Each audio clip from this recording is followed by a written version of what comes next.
नमस्कार, आप देख रहे हैं हल्ला बोल टीवी। मैं हूं दीपक शर्मा और हमारे साथ हैं अति पिछड़ों के बड़े नेता, जन सुराज के वरिष्ठ नेता प्रोफेसर रामबली चंद्रवंशी। आज गया जी में प्रधानमंत्री नरेंद्र मोदी दहाड़ रहे हैं और कहा जा रहा है कि गया जी में आज जो उत्साह है उसे देखकर लग रहा है कि पिछली बार 2020 में मगध में जो हुआ था, महागठबंधन का सिक्का चला था और बीजेपी को कई सीटों पर पराजय का सामना करना पड़ा था। इस बार नरेंद्र मोदी वो सारा गणित बदल देंगे और भारतीय जनता पार्टी और एनडीए को मजबूत कर देंगे। क्या है सचमुच ऐसा होगा, यह जानते हैं हम प्रोफेसर रामबली चंद्रवंशी से। तो क्या लगता है, मोदी जी के आने से तो बीजेपी मगध में बम बम हो जाएगी? देखिए, वैसी बात नहीं है दीपक जी। मैं भी मगध से ही इत्तेफाक रखता हूँ, ताल्लुक़ रखता हूँ। और मगध की धरती की जो तासीर रही है वो थोड़ा बागी टाइप का वीर रस की भूमि रही है। वो एक से एक वीर लोगों की कहानी रही है। आप मगध के बारे में जानते हैं कि वहाँ बुद्ध को भी ज्ञान मिला, दूसरे तरफ वहाँ गयासुर का भी संग्राम हुआ काफ़ी रहा है। और आज भी मोक्ष की धरती पूरे दुनिया में गया को मानी जाती है, माने जाते हैं लोग, मानते हैं लोग। तो वैसी स्थिति में गया में प्रधानमंत्री जी की जो ये परिकल्पना है कि गया में पिछले बार राजद और महागठबंधन के लोगों ने कब्जा किया है, इस बार जाकर के हम ये करें, लेकिन दरअसल सच्चाई ये नहीं है। नरेंद्र मोदी जी के बारे में आप एक बात अगर मैं कहूँ तो मोदी जी के बारे में बिहार के 14 करोड़ बिहारियों ने ये देख लिया कि नरेंद्र मोदी जी को बिहार के विकास करने में रुचि नहीं है। जब जब चुनाव आता है तब तक नरेंद्र मोदी जी आते हैं और आज उसी क्रम में गया की धरती पर, गया जी पर आज पधारे हैं और ये प्रयास कर रहे हैं, निष्फल प्रयास कर रहे हैं कि गया में भारतीय जनता पार्टी या एनडीए की पैठ हो जाएगी। लेकिन वैसी बात नहीं है। नरेंद्र मोदी जी के प्रभाव से मेरे गांव का या मेरे इलाके का एक बकरी भी उनको वोट देने के लिए तैयार नहीं होगा। बहुत विवादित आप बयान दे रहे हैं कि प्रधानमंत्री नरेंद्र मोदी के आह्वान से आपके गांव की एक बकरी भी वोट नहीं देगी। इसलिए मैं कह रहा हूं कि नरेंद्र मोदी जी कुछ भी आश्वासन दे दें या कुछ भी सौगात दे दें, लेकिन मगध के लोगों का और गया के लोगों का इस सौगात से लेना देना नहीं रहा है। स्वाधीनता और स्वतंत्रता प्यारा रहा है। जो बागी तेवर है मगध के लोगों का, वह तेवर को अपनाते हुए अब तो राजद को जिस भय से लोगों ने वोट दिया था, अब राजद का विकल्प भी एक सामने खड़ा हो गया है, जनसुराज। तो इसलिए एनडीए हो या फिर आपका इधर यूपीए है जो अभी की तारीख में एनडीए गठबंधन है, महागठबंधन है, उस गठबंधन से अलग हट करके मगध के लोगों ने एक बार विचार कर रहे हैं कि एक तीसरा विकल्प जो आया है जनसुराज, जो हो सकता है कि बिहार के लोगों को एक नई दिशा दे। बिहार आज बदलाव के लिए व्याकुल है। 35 वर्षों से बड़े भाई और छोटे भाई के राज से ये बिहार की जनता उब चुकी है। इससे बिहार के लोगों को कहीं भी ये त्राण नहीं मिल रहा है। उससे निजात पाने के लिए, विकास के मुख्य दौर में जाने के लिए, मुख्य रास्ते में, मुख्य पथ पर जाने के लिए अग्रसर है आज मगध। देखिए, प्रधानमंत्री नरेंद्र मोदी भी पिछड़े समुदाय से आते हैं और गया में, जहानाबाद में, अरवल में, औरंगाबाद में, नवादा में, नालंदा में जो मगध है, यहाँ बड़ी संख्या है पिछड़ों और अति पिछड़ों की। तो क्या प्रधानमंत्री नरेंद्र मोदी के आह्वान से पिछड़े भारतीय जनता पार्टी से नहीं जुड़ेंगे? देखिए, प्रधानमंत्री नरेंद्र मोदी जी पिछले कई वर्षों से प्रधानमंत्री हैं भारत के, लेकिन कभी उन्होंने सूद नहीं ली। मैं तो कहता हूं कि मगध की छोड़ दीजिए, पूरे बिहार की ही उन्होंने सूद नहीं ली। आज तक नरेंद्र मोदी प्रधानमंत्री जी के रूप में बिहार में एक दिन भी रात्रि विश्राम किए हैं?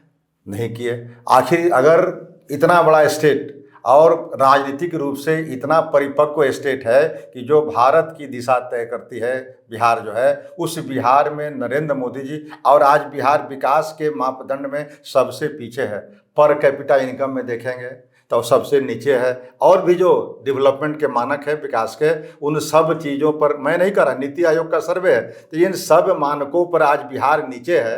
उस बिहार को विकसित करने के लिए अगर नरेंद्र मोदी जी की मनसा पवित्र होती तो नरेंद्र मोदी जी बिहार में किसी जिले में या पटना के राजधानी में ठहर करके बिहार की चिंता किए होते, ये 14 करोड़ बिहारियों की चिंता किए होते, तब जाकर के बिहार के लोगों को विश्वास होता कि नरेंद्र मोदी जी सचमुच बिहार को मुख्य धारा में लाना चाहते हैं, विकसित राज्यों की श्रेणी में लाना चाहते हैं। बीमारू राज्यों की श्रेणी में जहां उड़ीसा था वो आगे बढ़ गया और जहां बिहार था वो और पीछे चला गया। इसलिए नरेंद्र मोदी जी पर भरोसा बिहार के लोगों का नहीं है। अब मगध के तो मैंने स्पेशली जो जुमला कहा कि यहाँ का कोई भी व्यक्ति प्रभावित नरेंद्र मोदी जी से नहीं हो सकता है। नरेंद्र मोदी जी के कहने में एक वोट भी मगध में प्रभावित होने वाला नहीं है। नरेंद्र मोदी जी का यह जो प्रयास है बिल्कुल निष्फल जाएगा, ये मैं दावे के साथ। तो कहा जाता है कि पिछड़ों अति पिछड़ों में तो प्रभाव है ना नरेंद्र मोदी का, वो भी बिल्कुल उसी समाज से आते हैं। देखिए, नरेंद्र मोदी जी गुजरात के हैं। गुजरात में वहाँ अभी पिछड़ों का वर्गीकरण भी नहीं हुआ है। गुजरात ऐसा स्टेट, मात्र 13 स्टेट में पिछड़ा और अति पिछड़ा की वर्गीकरण हुआ है, उसमें गुजरात नहीं आता है। तो गुजरात की जो नरेंद्र मोदी की जो जाति है, मूल जाति, वो खांची, वो पहले सामान्य श्रेणी में था। बाद में नरेंद्र मोदी जी के मुख्यमंत्री बनने के बाद उन्होंने इसे पिछड़ा वर्ग में लाया। तो पिछड़ा वर्ग में आज भी है, लेकिन जब बिहार और उत्तर प्रदेश के बॉर्डर पर पहुंचते हैं तो नरेंद्र मोदी जी ने स्वयं से अपने भाषणों में कहा था कि अति पिछड़ा का बेटा। तो यह सेंटिमेंटल बात नरेंद्र मोदी जी का बिहार के एक एक अति पिछड़ों ने समझ लिया कि आज अति पिछड़ों की जो समस्याएं हैं उस पर नरेंद्र मोदी जी का कभी ध्यान नहीं गया, लेकिन सेंटिमेंट पैदा करके वोट लेने की जो राजनीति करते हैं, इससे भली भांति बिहार के अति पिछड़े और बिहारी लोग भी, ये 14 करोड़ बिहारी भी आज। आप अति पिछड़ों के नेता हैं बिहार में, अति पिछड़े के बड़े नेताओं में से एक हैं, तो आप एक बात बताइए, बिहार का जो अति पिछड़ा समाज है वो नरेंद्र मोदी को अपना मानता है कि नहीं मानता? कदापि नहीं मानता। अति पिछड़ा नहीं मानता है, नहीं मानता। अति पिछड़ा का बेटा नहीं मानता है, कभी भी नहीं मानता। इसलिए इसमें दो बातें हैं। पहली बात तो नरेंद्र मोदी जी अति पिछड़ा नहीं है। दूसरी बात, अगर अति पिछड़ों से इनको प्यार भी होता, मोहब्बत होता, तो आज रोहिणी आयोग जो है, पिछले 14-12 साल हो गए, ये सबसे महंगा आयोग साबित हुआ।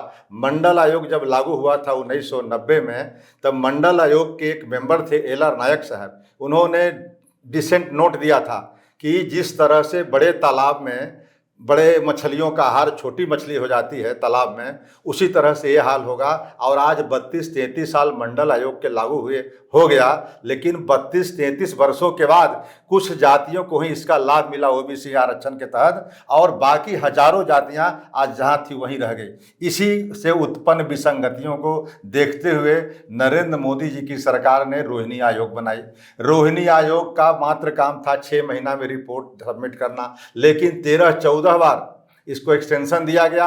अंततो गत्वा जस्टिस रोहिणी ने अपनी कमीशन की रिपोर्ट राष्ट्रपति महोदया के यहाँ समर्पित कर दी है, लेकिन वह समर्पित करने के बावजूद भी आज भी राष्ट्रपति महोदया के यहाँ वह रिपोर्ट पड़ी हुई है। अगर नरेंद्र मोदी जी को हिम्मत होती या अति पिछड़ों के प्रति लगाव होता, या हजारों जातियां जो वंचित रह गई है उनको ऊपर उठाने का अगर उनकी तमन्ना होती, तो आज रोहिणी आयोग का रिपोर्ट लागू किए होते। इसलिए नरेंद्र मोदी जी न अति पिछड़ा वर्ग से आते हैं और न अति पिछड़े वर्ग के लोगों से उनका कहीं कोई दूर दूर तक लगाव है, न उनके विकास में उनकी रुचि है। इसलिए नरेंद्र मोदी के कहने पर अति पिछड़ा वर्ग के लोग कभी भी, कहीं के लोग भी, पूरे बिहार के लोग में बात कर रहा हूँ, वोट नहीं दे सकते हैं। और मगध के लोगों का तो तस्वीर ही अलग है। इसलिए मगध के कोई भी जाति, नोट के अति पिछड़ा और पिछड़ा, ये कोई भी जाति नरेंद्र मोदी जी के प्रभाव में नहीं आने वाला है, चाहे नरेंद्र मोदी जी सौगात में कुछ भी दे दें।